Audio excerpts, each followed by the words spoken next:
Well, if you look in that window right there, you should be able to see a wonderful picture of a wonderful lady waving at you.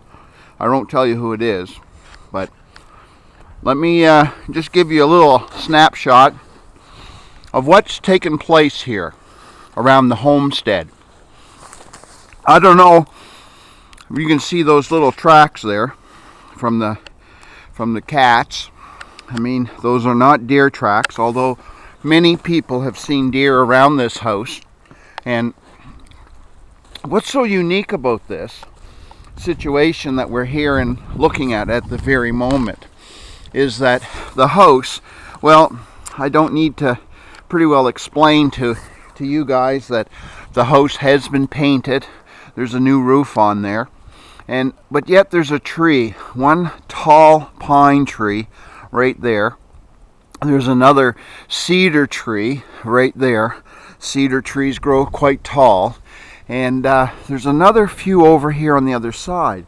But what's so unique about this situation that we see here, as I scan around, is you have to see that little building in the back. All right, that's been built a few years ago.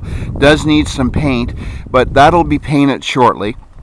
And then just as I scan around the other part of the house and give you a little understanding on where we are and what we see here, this is like a garage, a little kind of a bat house on the top of the little garage. And as I walk over here, you can see the other side of the garage where you would put in a vehicle, more trees. And then as I come here, I see this other little smaller building, and not very much room here at all between one building, which is the shed, over here to the garage. And keep in mind how close that house is to the garage and the other building that I showed you down at the back. But what's so unique about this is, anyone that's from around here or knows and how these trees have grown so tall and spectacular. And in the last storm that we had here that was very amazing was this other tree that is in the middle of the property. And I'm going to try to get as close to it as I possibly can, just to give you some kind of perspective on the property. And this here tree, you'll notice it's gone. I'm shining it in the light, but when you look, the house is so close, and as I scan, you'll see a birch tree. Now, at the top of that birch tree, I don't know if you can get a real picture of what's in the tree, but it's a piece of and branches of another, the one that I just showed you here earlier. Well, if that tree would have fallen towards the house or to the garage, it would have created a lot of damage. Let me show you where it fell. It looks like it fell down towards that birch tree. And look at this. Look at this, folks. That tree ripped completely from there. It looks like it might have fallen. Now, it could have very easily fallen on the house, in that bedroom, that back room that you see there. But instead it fell, and it looks like it hit the very top of that birch tree. If you can get a good picture of that branch that doesn't belong there, and realize that might have hit that birch tree. If it wouldn't have been there, it could have very easily hit the garage or the house. And on that tree, as I get a little bit more zeroed in on it, you'll see that there's a clothesline.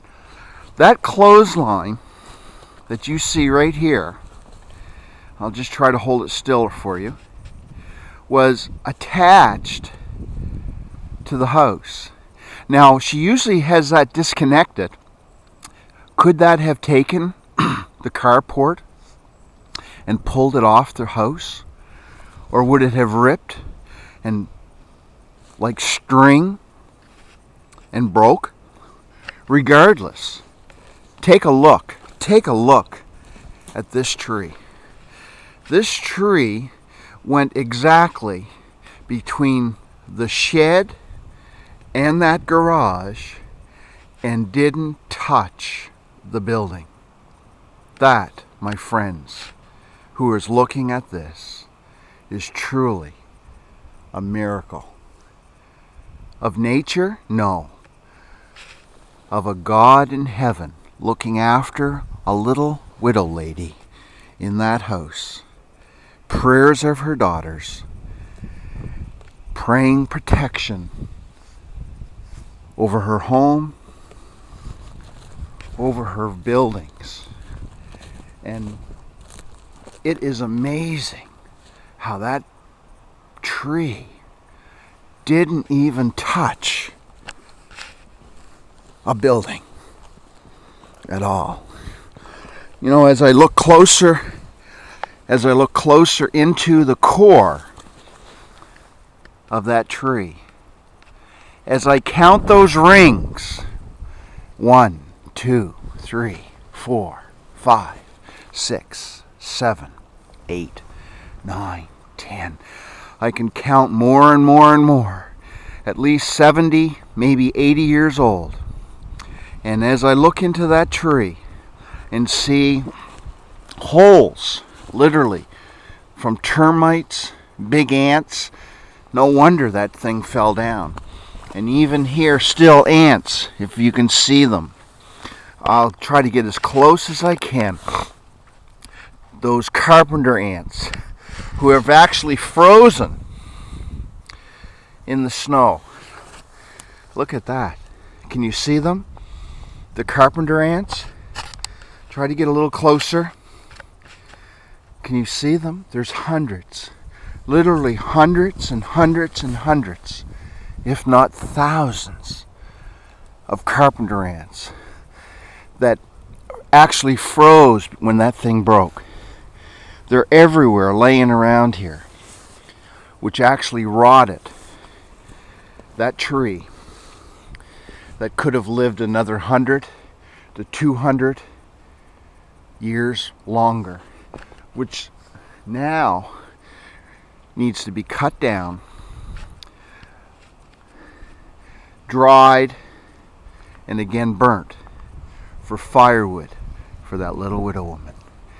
Another thought comes to mind now of maybe even cutting down that other tree over there, because if that tree falls, it could easily fall towards the house. But then again, there is a God in heaven who is looking after that little widow woman, and maybe it would fall here and not touch even the house. So I'll just walk up by here again. I'll show you that tree and how that tree fell down. Huge tree. And could have done a lot of damage, which in turn has not. It's amazing. Of course, she wants that cut down and cut up and moved immediately. But we're just going to wait. Let it dry a little bit. Look at that. Look at that. Isn't that something? Isn't that something? How that tree, literally, and all that pressure and all that weight from that birch tree seemed to divert it from the house, from the garage, even from the building.